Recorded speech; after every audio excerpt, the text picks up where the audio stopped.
दोस्तों, आज हमारे लिए बहुत गर्व का विषय है कि हम लोग एआईसीसी के सेशन में शामिल हो रहे हैं और ऐसी जगह पे शामिल हो रहे हैं जो अपने आप में एक ऐतिहासिक जगह है, इस देश के निर्माण में जिसकी बहुत बड़ी भूमिका है। और हम गुजरात में ये एआईसीसी सेशन इसलिए कर रहे हैं कि गुजरात में स्वतंत्रता आंदोलन की जड़ है।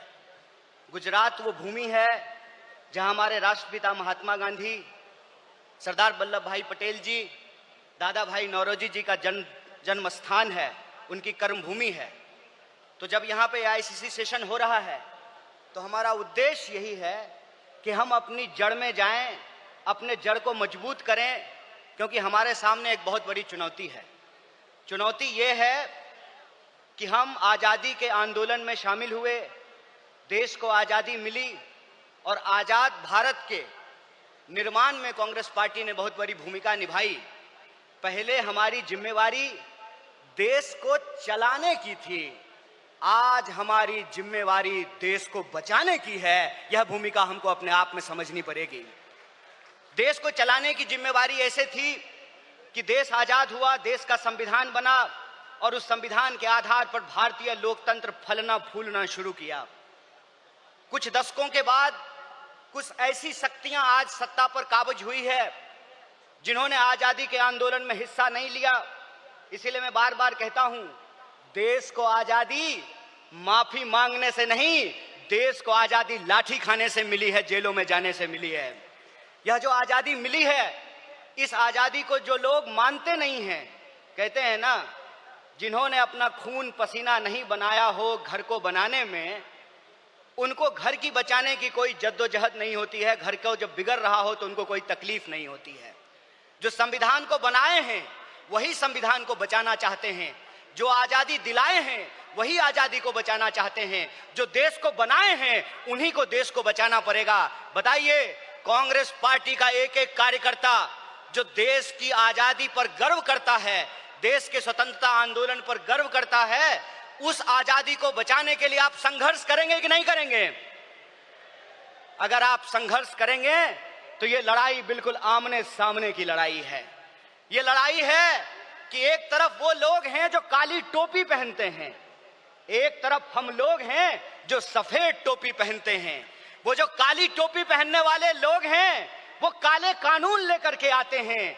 हम सफेद टोपी पहनने वाले लोग जो हैं वो गरीबी का अंधियारा मिटा करके, बेकारी का अंधियारा मिटा करके हम रोजगार का अवसर लाना चाहते हैं। हम अन्याय को समाप्त करके सामाजिक, आर्थिक और राजनीतिक न्याय लेकर के आना चाहते हैं। इसीलिए आज जब मैं आपके बीच में बोल रहा हूं तो सबसे पहले जो ड्राफ्ट है रेजोल्यूशन की, मैं उसके समर्थन में बोल रहा हूं। और यह जो न्याय पथ है जिसको लेकर के हमारा संकल्प है कि इस न्याय पथ पर हम चलेंगे, और न्याय पथ पर चलने का मतलब यह है कि देश में कहीं भी अन्याय होगा, चाहे वो अन्याय दलितों के खिलाफ हो, चाहे वो अन्याय गरीबों के खिलाफ हो, चाहे वो अन्याय पिछड़ों के खिलाफ हो, चाहे वो अन्याय आदिवासियों के खिलाफ हो, महिलाओं के खिलाफ हो, किसानों के खिलाफ हो, मजदूरों के खिलाफ हो, किसी भी भारतीय के खिलाफ अगर कोई अन्याय होगा तो उस काली टोपी वाले अन्याय के खिलाफ हम सफेद टी शर्ट पहन करके राहुल गांधी जी के बताए रास्ते पर चलेंगे। हम न्याय का योद्धा बनेंगे और न्याय का जो हमारी पहचान है, न्याय का जो हमारा ये सिंबल है, उसी से हम इस देश को बचा सकते हैं। और देश को बचाने की जो मुहिम है, इस संबंध में मैं आपको बता दूं कि आज एनएसयूआई का स्थापना दिवस है, फाउंडेशन डे है। स्टूडेंट और यूथ की एक बहुत बड़ी भूमिका है। स्टूडेंट और यूथ अलग अलग तरीके से इस देश में अपने हक और अधिकार को लेकर के संघर्ष कर रहे हैं। यह जो लड़ने वाले लोग हैं, जो न्याय के लिए लड़ रहे हैं, वो असल में कांग्रेसी हैं। और जो विचारधारा से कांग्रेसी हैं उनको हमको साथ लेकर के आना पड़ेगा।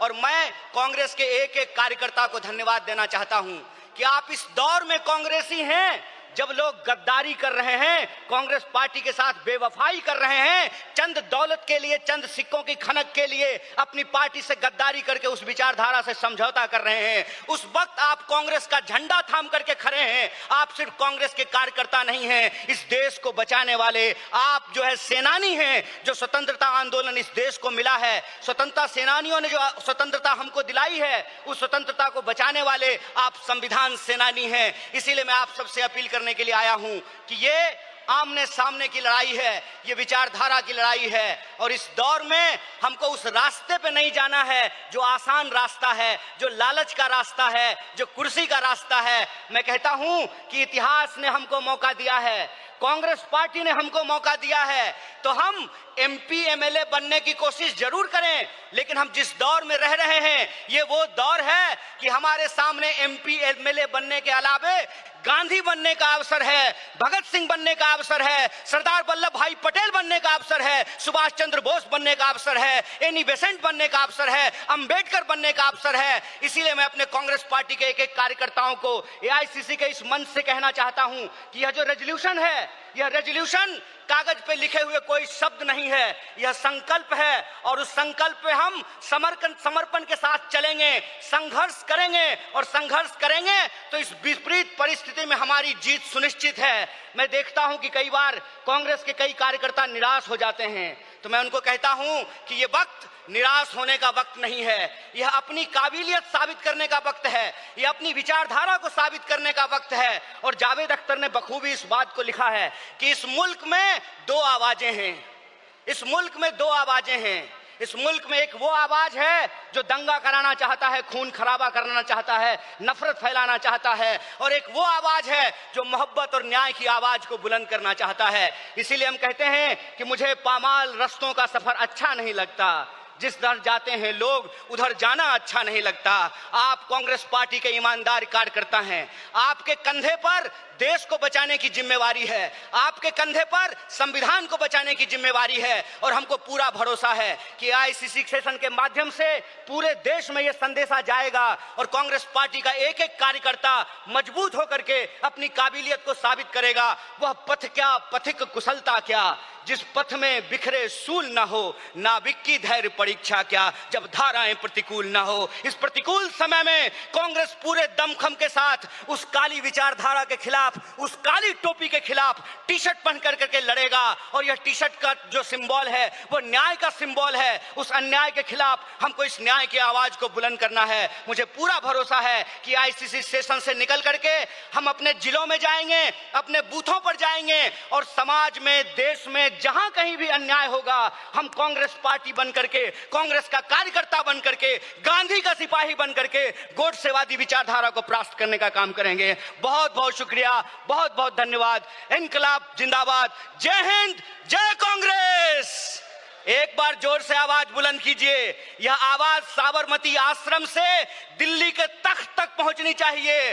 जय हिंद, जय हिंद, जय कांग्रेस।